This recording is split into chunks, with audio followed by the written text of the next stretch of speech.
Nah 10 tahun matinya. Ketika runtuh masih utuh mayatnya dibawa. Jangan ke mayatnya kakinya pun masih utuh. Kagetnya orang. Kebetulan waktu itu saya tidak ada. Diceritakan Tonja. Kita di malamnya saya ceramah tasiai. Saya berkata ada yang tidak disiksa di kubur, yang lainnya baca Quran, berteriak orang semua. Betul Ustaz. Kami lihat saksikan sendiri tadi. 10 tahun matinya masih utuh mayatnya. Yang rajin baca Quran. Wah, tidak pernah lepas Al-Quran di tangannya. Itu ibu-ibu kalau pergi gigi bawa Quran. Hebat ini. Yang kedua, yang tidak disiksa di kuburan, yang perhatikan salatnya. Salat, salat, sambayang ki. 15 siksanya orang tidak sambayang. Sanggalango. Nah dapat 5 milibar di dunia, 3 sebelum matinya, 3 ketika dalam kubur, dan selebihnya setelah itu.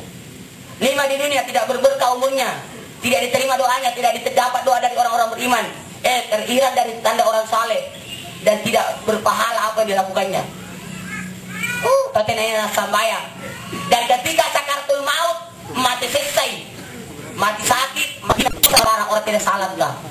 Di kuburan 3 siksanya, dililit ular suja baru digigit kepalanya, ditipis tanah, dibakar, orang tidak salat kah? Dan dibangkitkan nanti yauma yumpau nabi suruh dipataktuna aku aja. Surah As-Saba ayat 18. Ketika ditiup sangkakala, maka dibangkitkanlah manusia bermacam-macam bentuk. Ada yang dibangkitkan dalam keadaan ramai, berkepala, kepala babi. Sampai itu tertanya sambayang. Ada dibangkitkan dalam keadaan kenapa ini? Kakinya di atas, kepalanya di bawah. Sampai itu laki-laki yang mencari wanita lain, padahal ada istrinya baik-baik di rumah. Ulangi. Ada orang dibangkitkan, kakinya di atas, kepalanya di bawah. Sampai itu perempuan yang mencari laki-laki lain.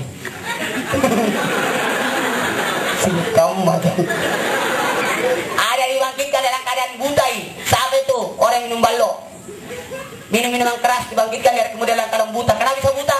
Tidak minum una mabok ki. Mana tiang listrik na pantang ni. Minggir kau. Jamaah. Oh jamaah. Kenapa itu dia orang tidak salat ke rata-rata kepalanya. Di dunia kepalanya pusing. Di kuburan kepalanya digigit ular suja. Dibangkitkan kepalanya berkepala babi. Nanti masuk neraka kepalanya lagi dihancurkan. Kenapa kepala? Karena coli. Kalau orang mencuri tangannya dipotong, berbau lidahnya dipotong, matanya ditusuk. Orang durhaka kepada orang tuanya dibakar, dipakaikan baju api lalu dibakarlah dia. Tapi ada orang kepalanya dihancurkan. Sampai itu yang tidak salah. Kenapa kepala? Karena inti dari manusia adalah kepala. Pernah jadi orang tidak ada tangannya? Banyak jadi. Pernah tidak ada matanya? Banyak ji. Pernah jadi orang hidup tidak ada kakinya? Ada ji. Tapi pernah jadi orang jalan-jalan tidak ada kepalanya? Kayaknya kok gampang. Ya Allah. Jadi salat ki. Salat itu untuk kita, bukan untuk ustaz. Memangnya kalau kita tidak salat nak kaki didengkan nangis kok. Kalau kita tidak salat kita didengkan bukan ustaz kah? Saya terserah kita mau dilakukan alhamdulillah, tidak mau dilakukan kutiyu. Talekanda. Oh jamaah. Yang ketiga yang tidak disiksa di kuburan siapa itu? Orang yang rajin berpuasa. Puasa luar biasa ini. Yang perhatikan puasanya. Ustaz, kenapa itu puasa Senin Kamis orang? Hari Senin itu hari lahirnya Nabi. Kata Nabi, puasa Senin karena hari kelerangku hari Senin. Kenapa puasa Kamis? Karena hari Kamis diangkat amal ibadah. Mudah-mudahan pada waktu di store itu amal ibadah, sementara puasa kak. Itu bagus puasa Senin Kamis. Kemudian jamaah yang keempat, yang tidak disiksa dalam kubur, orang yang rajin bersedekah. Inilah sedekah. 3 yang didapat terus pahalanya. Ada anak yang mendoakan di ada ilmu yang ditinggalkan, ada sedekah yang ditinggalkan, sedekah jariah. Ada 7 sedekah jariah. Yang pertama, ada masjid yang kita bangun, tempat salat. Nanti dari kemudian itu masjid akan berjalan. Di pada masa nanti orang sementara diadili, tiba-tiba ada suara gemuruh di belakang. Balik semua orang.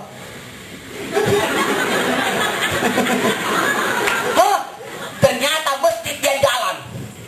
Untuk apa di masjid kah? Tempat salat kah? Untuk mencari 3 golongan manusia. Yang pertama, yang pernah membangunnya, menyumbangnya. Yang kedua, yang pernah mengurusnya.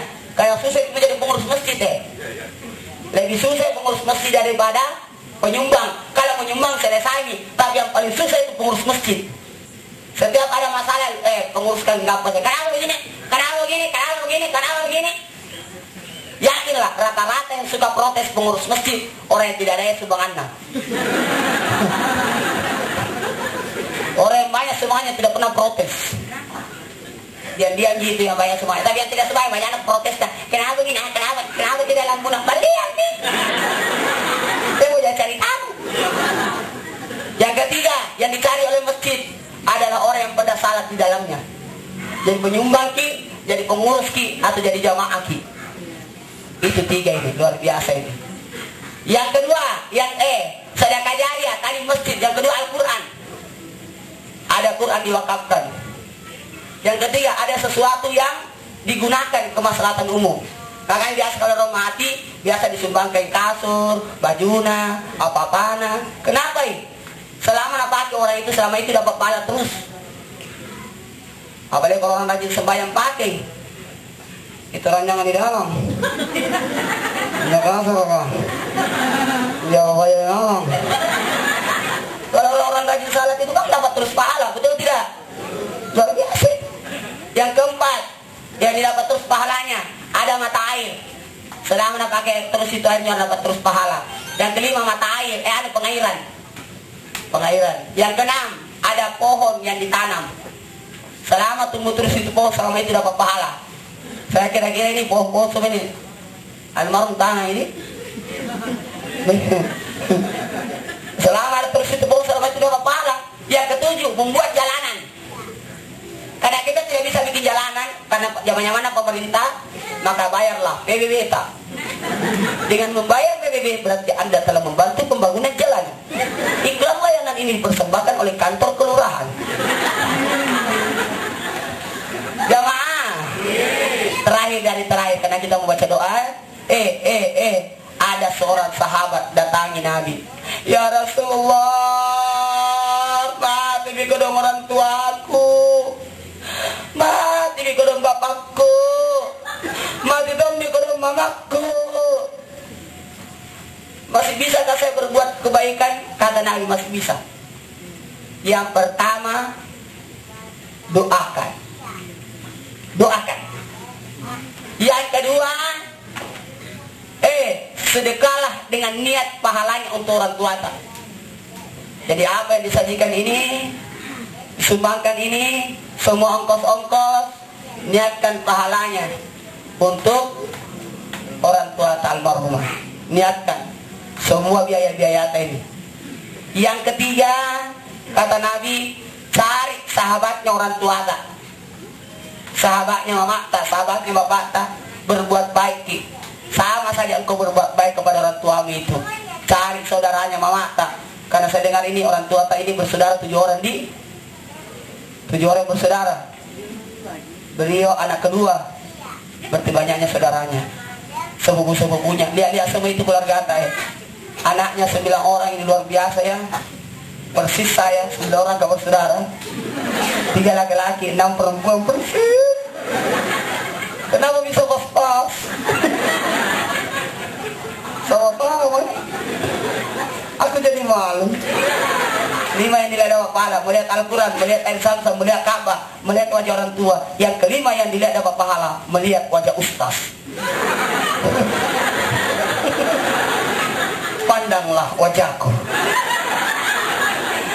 Ini ceramah aku sebenarnya masih panjang, tapi karena waktu tidak baik kalau terlalu panjang Jangan ngerti, nanti pesawatnya mau aku.